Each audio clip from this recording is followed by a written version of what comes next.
কিসে? আমি তোর সাথে একদমই কথা বলতে চাচ্ছি না, মানে আমার ডিসগাস্টিং লাগতেছে।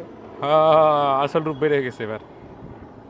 দেখলে আমার মানে ঘৃণা লাগে, ঘৃণা উয়াক পাই। যাও না। কোথায় যাবো? আমার বাড়ি, আমার সব, আমাকে বলে যাইতে। তুই কে যাবে? আমি যাবো। তুমি চলে যাও তোমার বাবার বাসা। দে একটা বিমান কিনে দে, একটা হেলিকপ্টার কিনে দে, একটা গাড়ি কিনে দে, একটা বাড়ি দে, তাহলেই শেষ। তাহলে কি করবো? চলে যাবো। যায় যার আসবো না, তারপর তারপর তুই আসবি আমার কাছে। ছেড়ে দিব, এটাও তো বলি নাই। বলছি ছেড়ে দিব।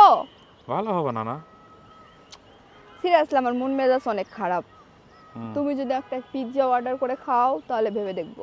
কোনো বিনিময় প্রথা হবে না। ভালো হলে এমনি হবে, নাহলে এমনি কোনো মতে হবে না। কোনো বিনিময় প্রথা হবে না। চা পাবা না। চা খাবো না।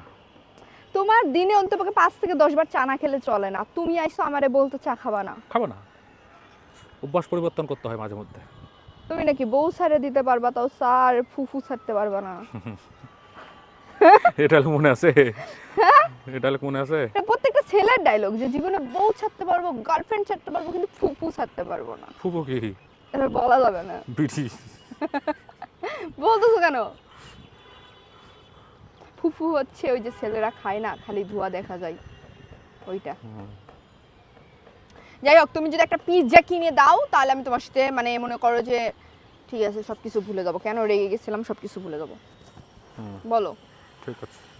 হ্যাঁ, অনেক গরম ভাই। এই গরমে যদি একটা পিৎজা সহকারে যদি একটা কোল্ড ড্রিঙ্কস খাওয়া যায়, মানে তুমি বুঝতেছো? এই গরমে খেতে হবে নিম পাতা, করলার ভাজি, তাহলে শরীর ঠান্ডা থাকবে। লাউ করলা এখন বন্ধ আছে। পিৎজা টিজ্জা খেলে তো আরো গরম লাগবে তোমার। আরে পাগল, সবজি চাষ কম হইতেছে, গরমে সবজি নষ্ট হয়ে যাচ্ছে। মানে বাজারে কোনো করলাও নাই, আর নিম পাতা আল্লাহ রে, এটা তো মনে করো যে মানে সোনার হরিণের মতো হয়ে গেছে, দেখাই যাচ্ছে না কোথাও। অনলাইনে ঢুকলে শুধু পিৎজা দেখতে পাচ্ছি। ভালো ভালো হতে টাকা লাগে না। টাকা লাগে, ভালো হইতো টাকা লাগে। সাপোজ ধরো তুমি ভালো হলা, ঠিক আছে, তুমি ওই খারাপ বন্ধুদের কাছে যাইতে পারবে না। তোমাকে কি করতে হবে? একা একাই যেতে হবে। একা একা গেলে কোথায় যেতে হবে? রেস্টুরেন্টে যেতে হবে, অবশ্যই খেতে হবে।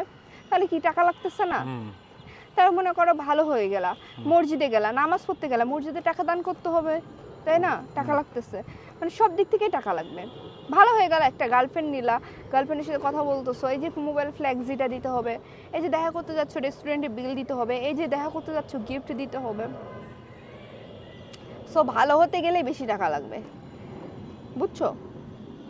মানে কি ভাবতেছো?